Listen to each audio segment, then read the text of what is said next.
Now I want to talk about a harvest the Christians are doing in the church. The harvest bazaar. Yes, I want to talk about it. Let us deliberate. Let us reason together to even know much or more or the benefits of that harvest bazaar. If this is your first time of coming across my video, do way to follow. Yeah, do way to follow. Subscribe to my YouTube channel at Kodima TV and also share my videos before doing that. Now I want us to talk about the harvest bazaar the churches are doing.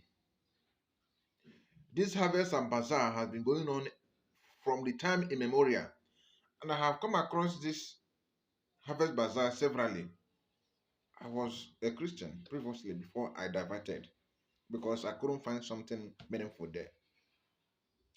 I was a lesson reader, a one-time secretary of a church. So whenever I'm telling you something about church, do believe me, do pay attention. I doesn't just come to get churches or to tell you something I don't know about them. You know, I'm a one-time a member of a prayer warrior.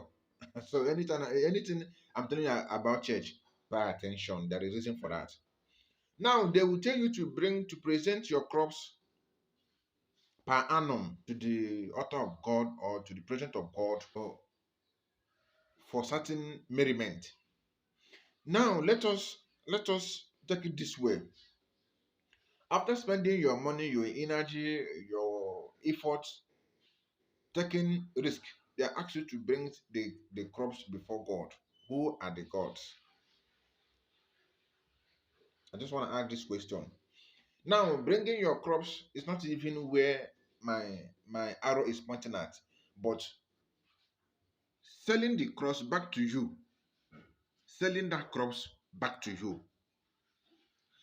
Imagine an old man, a widower, after spending time, especially in this era of Fulani administration in Nigeria, especially in this era of Fulani's administration in Nigeria.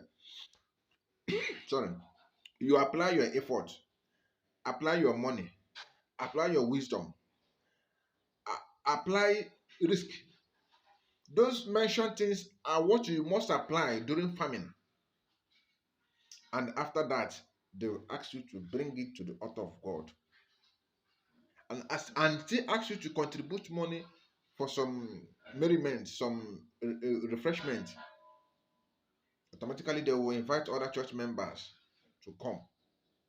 Now, let me ask you a question. The pastor who are selling your crops you present to the God, to you back, how much did the pastor, the reverend, the pope, the bishop contributed to that your famine? How much did that person contributed to that your famine?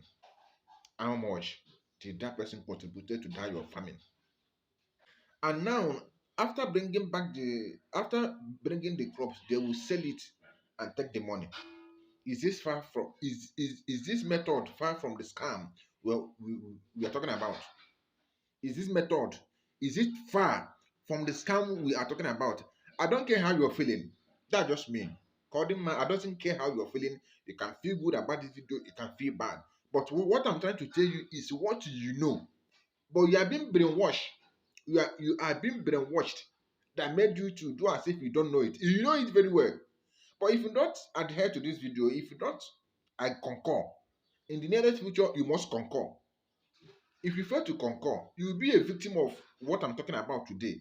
That time you will realize and remember that someone somewhere has been, lamenting about this art. How do you want me to concur with you that those things are right? Why you did not contribute to my progress, and you are coming to extort that same progress from me? No, it's high time. This is time we have to learn. This is time we have to learn. Nobody gives you money to run your farmland. and they don't even care if that your farming, produce enough thing. Most of our mothers, our fathers, they don't even have some crops to offer. They will go to the market and buy plantain, buy yam, buy maize to present. After buying it, the pastor will sell it back to the members and collect money, not minding how the crops was made, was brought. Most of our land today are not doing better because of such thing. The best bazaar so far, to my own understanding, the best bazaar so far is festival.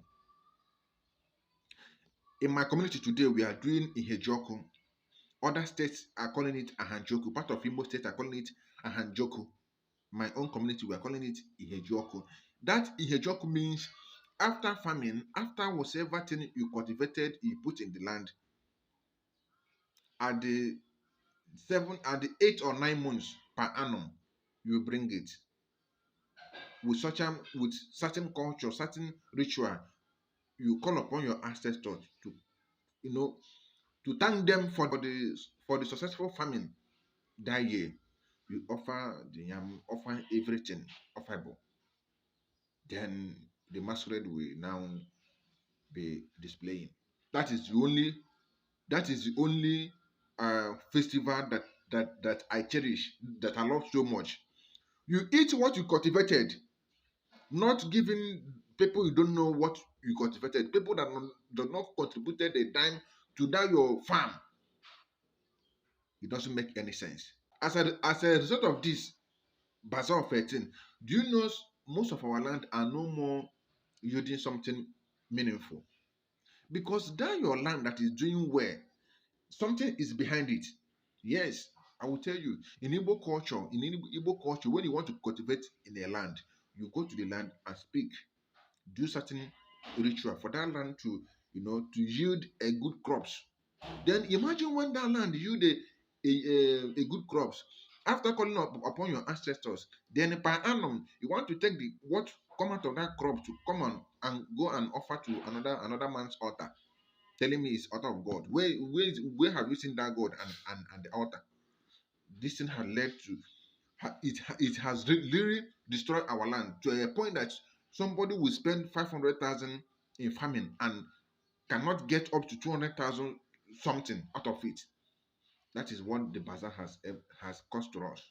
So my advice to you is that no point going to churches to present whatever crops you get from your land. It's better you eat it. Eat what you cultivated. It's not bad. Eat what you made. Eat your sweat. Eat the the fruit you ever plant. It is never bad thing. This video might impact something from you if you pay attention. But if you keep being in your brainwashed bed, you will find this video as the worst thing you have ever seen so far. But that's not my business. If you don't believe today, you will believe tomorrow. Follow this page and share my videos and learn, not only to share, and learn and put it in practice. Know it fully well that what they told you they are is not what they are. You are the best. Your culture is the best. Do apply your culture so as to educate the upcoming one about it. God